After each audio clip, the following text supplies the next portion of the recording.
नरेंद्र सिसोदिया जी, sir नगर परिषद अध्यक्ष के पति भी हैं आप। किस तरीके से सेंधवा को आगे बढ़ाने का प्रयास किया जा रहा है, किस तरीके से काम जो है नगर परिषद में आप लोग कर रहे हैं?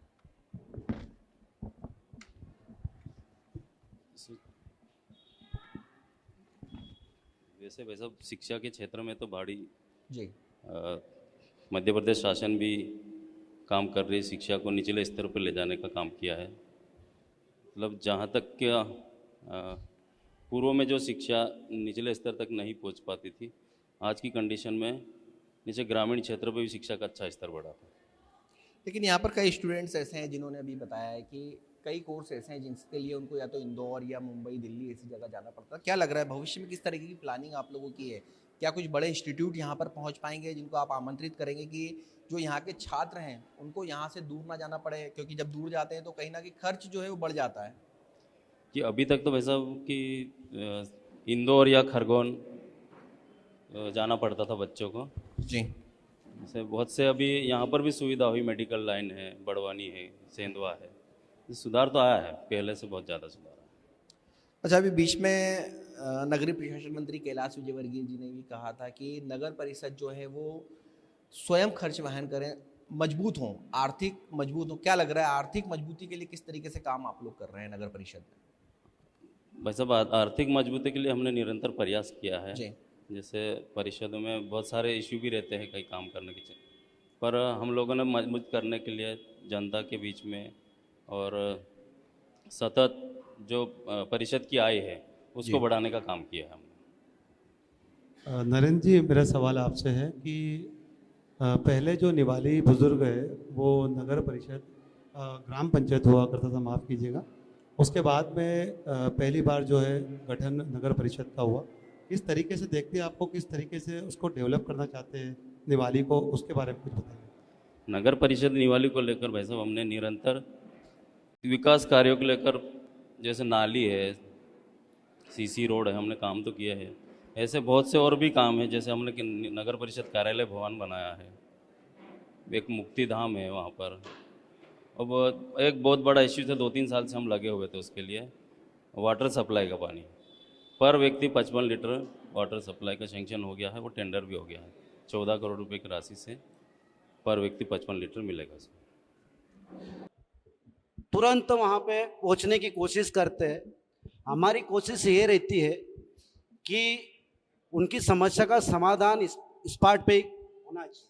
जी, और मैंने कई ऐसी समस्या जो है किसानों की, अभी कुछ ही दिनों में मैंने स्पॉट पे ही समस्या का समाधान शासन प्रशासन से करवाया।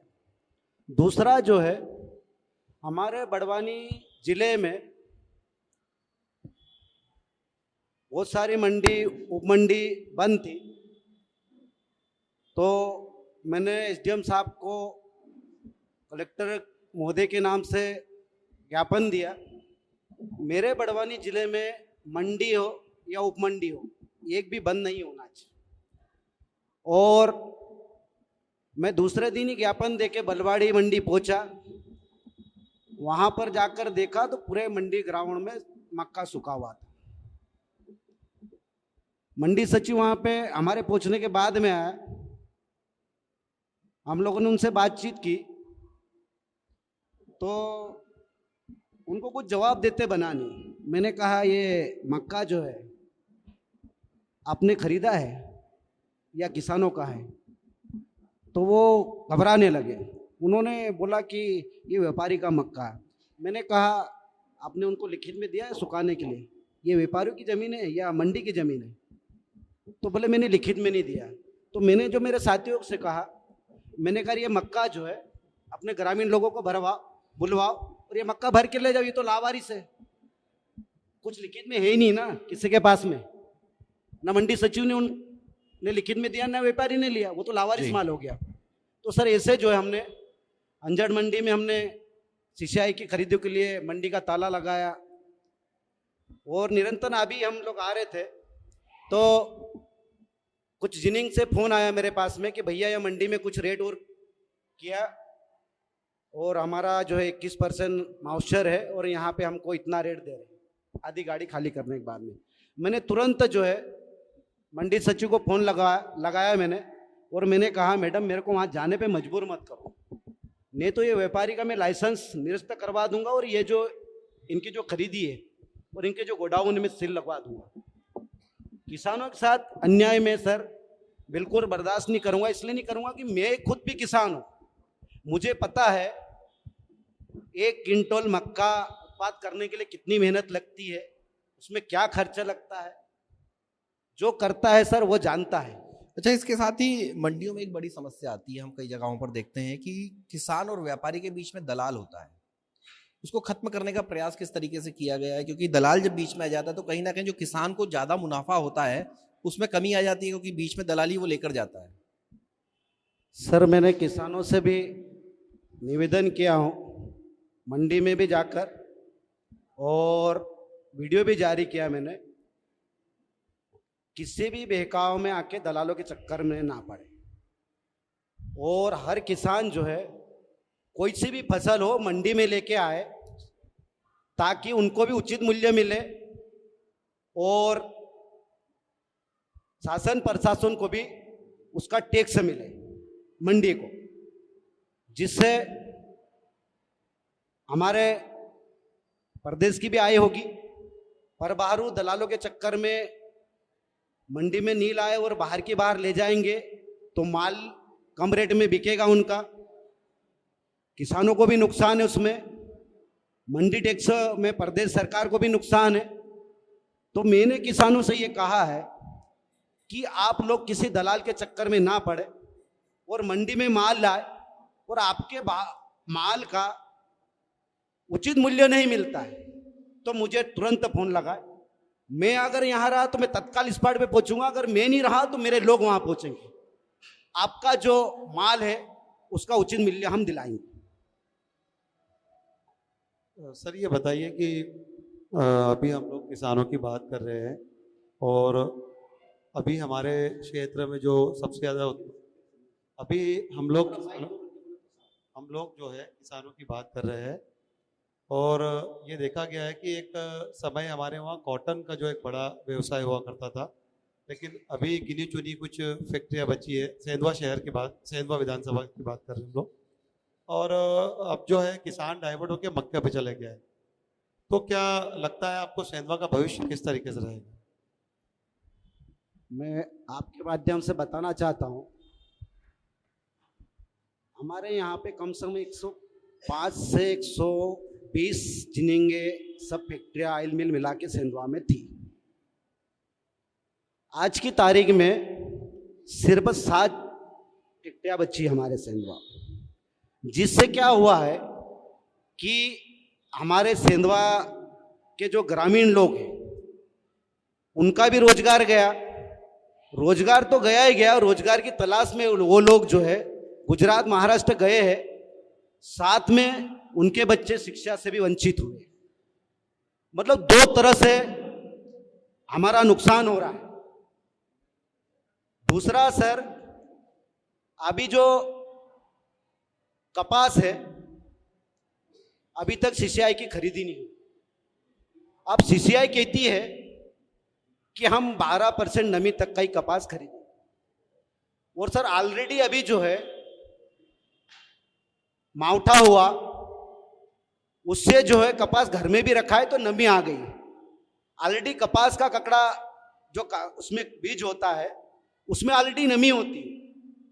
कम से कम 25% नमी जो है आज की तारीख में सूखे कपास में भी रहती है। इस स्थिति में किसान जो है उस कपास को कहां लेके जाएगा? बात ये हुई है कि अब वो 12% से ज्यादा नमी है तो सीसीआई खरीदेगा नहीं।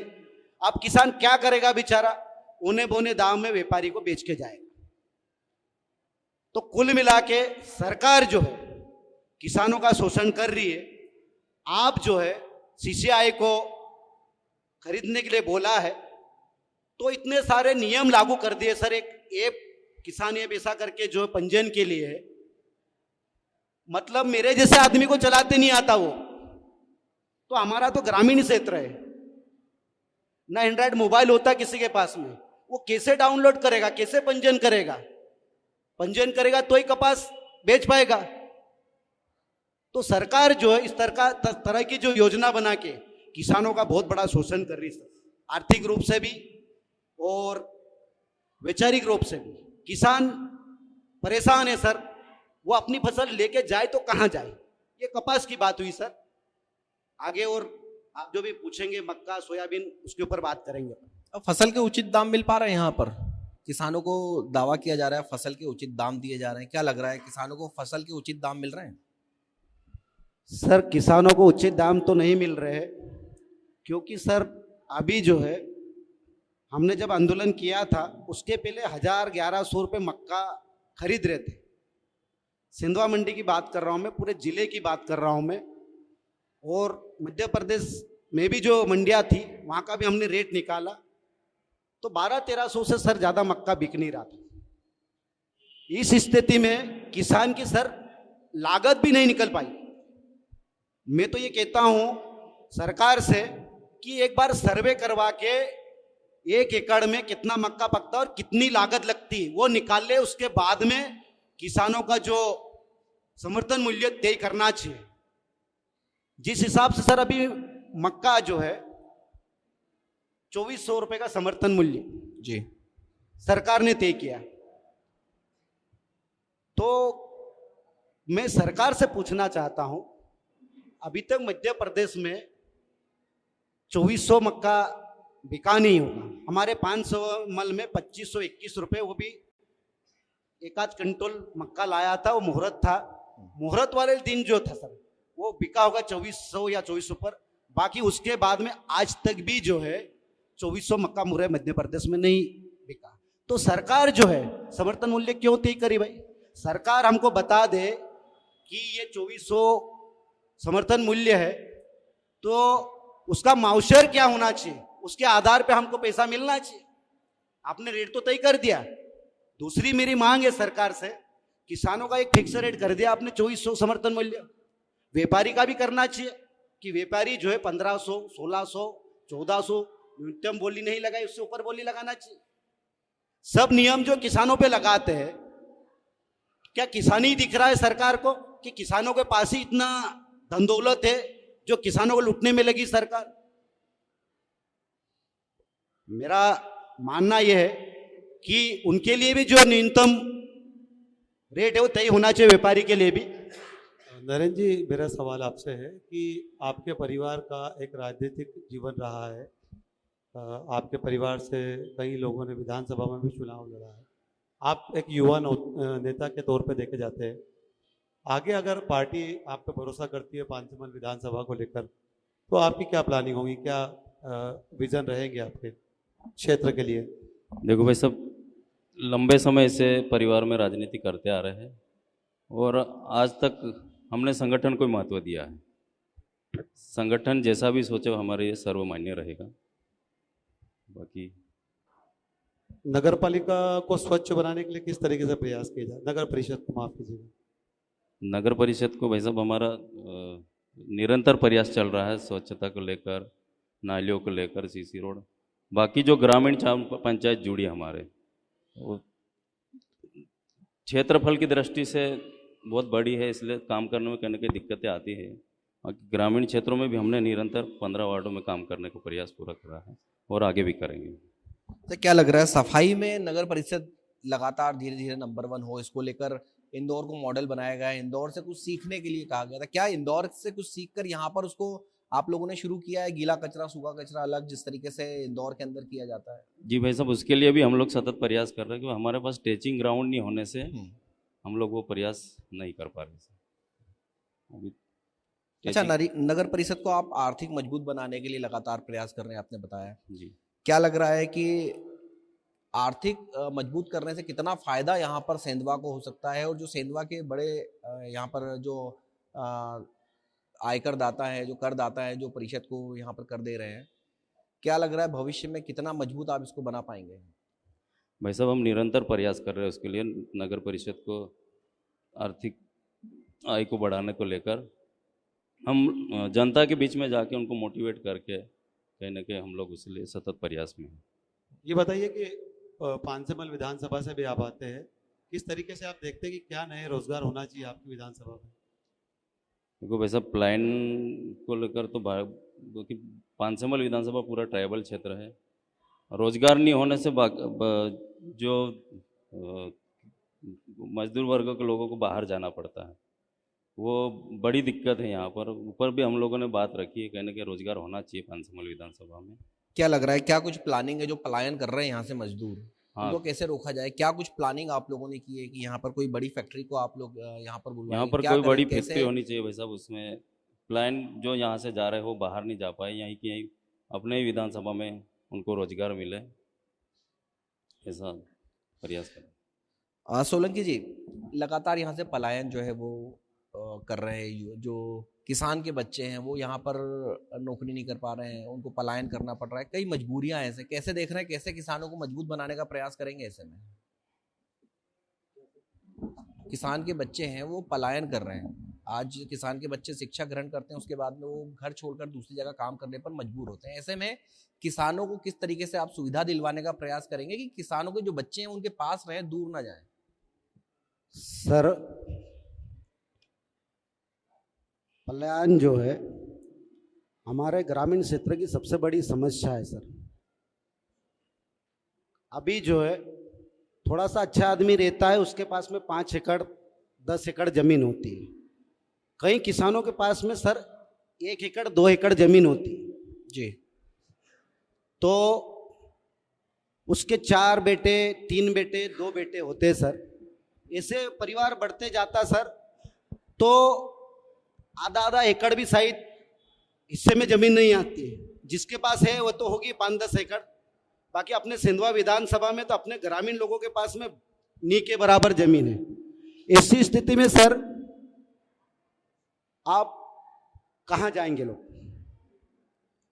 तो यहाँ पर उनके बच्चों को शिक्षा भी मिले, उनको रोजगार भी मिले, तो यहाँ पे बड़ा उद्योग खोलना चाहिए और व्यापारी को टैक्स में छूट देना चाहिए मध्य प्रदेश सरकार को। जैसे हमारे पास में ही महाराष्ट्र है, वहाँ पे स्टेट टैक्स जो है बहुत कम है अपने मध्य प्रदेश से। तो इस कारण जो हमारे यहाँ के जो व्यापारी थे सर, सब महाराष्ट्र में शिफ्ट हो गए, क्योंकि हम भी चाहते व्यापारी को भी 2 पैसा मिले और हमारे भी जो लोग हैं उनको रोजगार मिले। तो सर होता क्या है कि यहाँ की जो सरकारें बनी हैं वो कुल मिला के व्यापारी पे भी ध्यान नहीं दे रही है और ना किसानों पे ध्यान दे रही है। पता नहीं इस प्रदेश को किस हाल में ले जाके छोड़ना चाहती है। दूसरा सर, जैसे उनको यहीं की यहीं रोजगार मिले तो बहुत सारे काम सरकार कर सकती है। जो उनके बच्चे, उनको यहीं रोजगार मिलेगा तो उनके बच्चे यहीं शिक्षा प्राप्त करेंगे, तो शिक्षा में भी सुधार होगा सर। और ये लोग बाहर चले जाते हैं मजदूरी करने के लिए, तो बच्चे भी पढ़ नहीं पाते। और गुजरात महाराष्ट्र में जो लोग यहाँ मजदूरी करने जाते सर, उनके साथ में क्या क्या शोषण होता है हम आए दिन देखते हैं। किसी महिला का मर्डर हो जाता है, किसी को बंधक बना लेते हैं। कई बार तो हमारे विधायक साहब ने फोन लगाया, हमारे जो सामाजिक संगठन है, हम लोगों ने छुड़ा के लाए मजदूरों को। तो सर रोजगार यही मिलना चाहिए, सरकार को ऐसी व्यवस्था करना चाहिए।